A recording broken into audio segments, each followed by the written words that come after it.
You give the order of Tikas Pahinga, sir.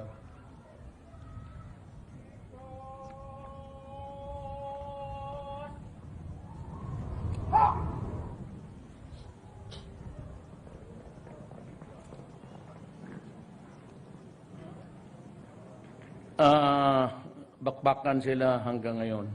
And of course, the fight in the tip of the island, medyo magulo hanggang ngayon. At we will continue to suffer losses, lives of course, mas importante, and the wounded.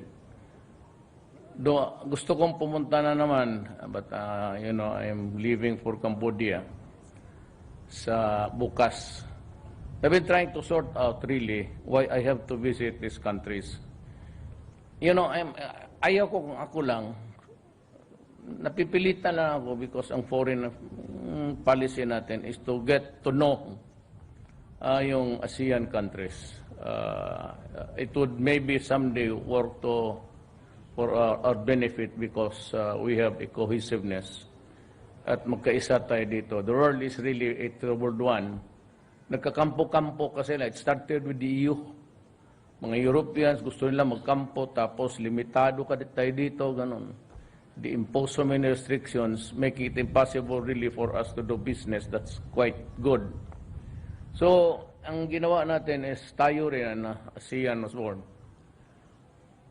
Medyo kailangan ko raw na makakilala sila and maybe to return the visits that was made many years ago. I have to go there to just to renew to Singapore.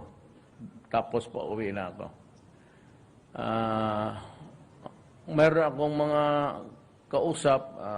I don't know if I would tell you this, but yung China is pressing me na nandyan na yung armas, tatanggapin ko na apurado sila. Marami pa akong gagawin. Sabi ko na lang kay Defense Secretary, sabi ko, puntahan mo sila doon at kunin mo na. I suppose that we can send some general to receive. Magkakahiyaan na Nandiyan na yung armas, gusto nila ibigay.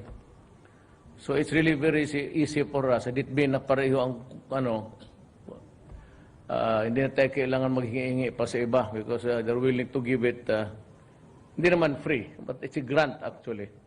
If it's a grant payable in 25 years, that is really practically giving.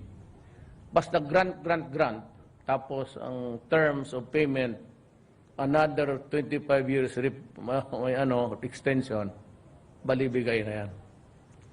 So it's obvious na gustong China magbigay sa atin.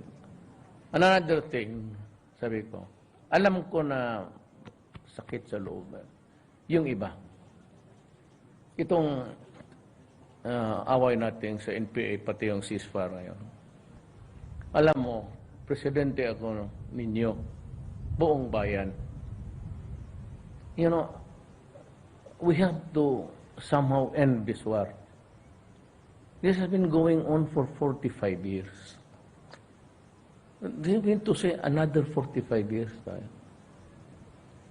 So, I have to end somehow this generation. Baka, yung iba na matagal na serbisyo, alam ko masakit sa inyo yan. But you have to understand me and the rest of the Filipino people. Mas lalo ng kalaban natin, Pilipino rin. Medyo kailangan hintuin talaga natin to. This has been dragging on for 45 years. Sana magkaroon kayo ng pagtingin sa akin. I'm not a communist. I am just a Filipino, period. I'm just doing it for the sake of my country. Yung sa Mindanao, talagang tingin ko, lalo na yung Basilan, Pasisulo. It's either really, we have to fight it out for another long time. I really do not know. But one thing is sure, terrorism is coming in our way, whether we like it or not.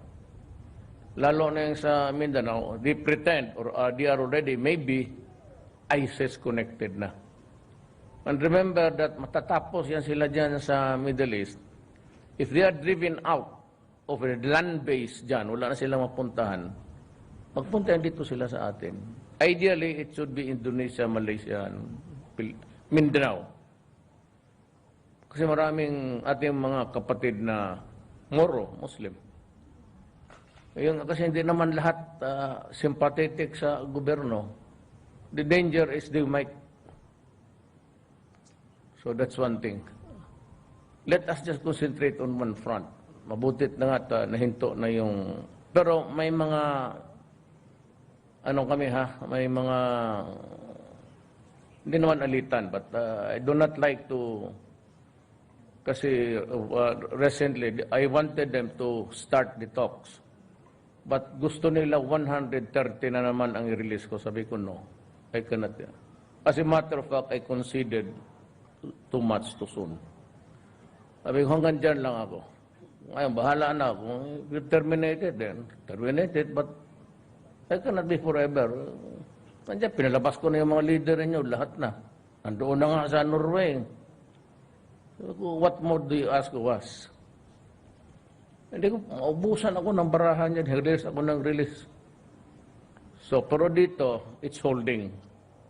Mindanao, medyo hirap. I hope we'd have a peaceful Christmas. Sa Hulo, Basilan, well, I don't know, but I cannot even project a timeline there where we can have peace. We'll have to continue fighting, and I might call on you again. And let me tell you now that with gratitude ang Filipino people. I know, I'm on the ground. Happy ang Pilipino sa inyo. And I'm more than satisfied by your performance. Sabi ko nga, wala kayong bang makita na patron, except for a few president na hindi naman spoiled, but you get the first every round. Pag may pera talaga, sabi ko, anything that you ask, lahat na, sabi ko, okay lang ako ng okay. It's because I want you to be in tip-top condition, high moral, at back up kayo ng commander-in-chief ninyo, whatever. Basta sa trabaho, akin yan. Basta ang military police may ginawa in performance of duty sa trabaho ninyo, eventually, akin yan. It's me that will have to assume all responsibility. That is how I guarantee you. Basta magtrabaho lang kayo. Tapos sundin lang ninyo. Huwag naman niya magbabaril tayo na tinalian na. Nakakahiya naman niyang gano'n. Tsaka alam ko hindi niyo ginagawa yan. Ngayon sabi na nakatali ng tao, nakaluhod. No? Do not do that. He will destroy the image of the Filipino soldier. We do it with honor always. Pero yung sabi niya kaso that you maybe sabi na makakaso-kaso kayo, forget it. I will defend you. Just do your duty. So, ngayong Christmas, baka may konti ako. Darating yan sa mga kampo-kampo siguro ninyo. Up to the level ng batalyon. Gusto ko pagbigyan kayo. We have enough savings. There's not enough for everybody, but a little for anybody sa Armed Forces of the Philippines. Again, may I greet you. Merry Christmas. And since there is no... Agawan lang ito ng influenza ngayon, vis-a-vis with DNP, hayaan mo na lang. Yan ang gusto nila. Baka gusto rin lang malaman na marami nagsusurrender na kasi nasanay na sa itong lull sa fighting. And they like it also.